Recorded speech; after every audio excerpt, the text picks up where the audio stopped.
வேண்டும் என்றால் அங்கே எல்லாம் தாங்கி ஏந்தி ஒருமனப்பட்டு ஜெபிக்கிறது எங்கே இருக்கிறது?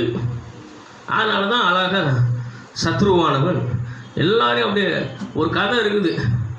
4 மாடு கட்டி வச்சுக்கிறாங்க. அல்லேலூயா. ஒரு சிங்கம் தூரமா இருந்துச்சு. இந்த 4 மாடு ஒரே தோட்டத்துக்குள்ள இருந்துச்சு.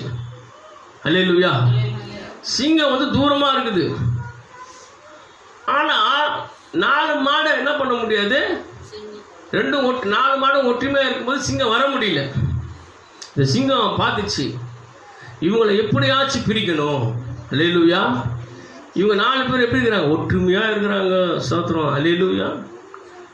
சகோதரர்கள் ஒற்றுமையா இருக்கிறார்கள், சகோதரிகள் ஒற்றுமையா இருக்கிறார்கள். பிசாசு பார்க்கறோம், ஒற்றுமையா இருக்கிற வரைக்கும் பிசாசு வரமாட்டான். அல்லேலூயா. இந்த 4 மாடு என்ன பண்ணிச்சான்?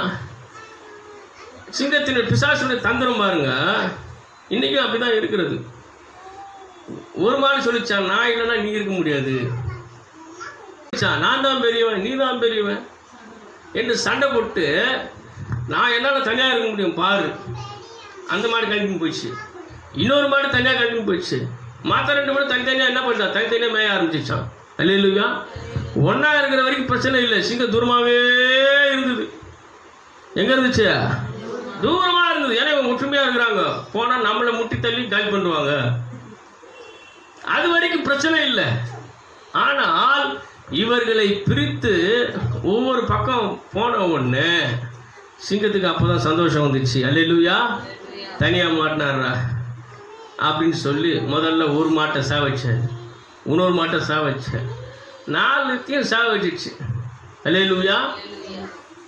ஆனால் ஒற்றுமையாக இருக்கிற வரையில சிங்கம் வர முடியல. இன்னைக்கும் நம்மளுடைய வாழ்க்கையில் அந்த ஒற்றுமை இருக்கிற வரையில, ஒரு மனம் இருக்கிற வரையில பிசாசு நம்மளை எட்டி கூட பார்க்க மாட்டாங்க. அல்லேலூயா. தூரமா பார்ப்போம். ஏன்? நீங்கள் ஒற்றுமையா இருக்கிறீர்கள், ஒருத்தர் விட்டு கொடுக்கல.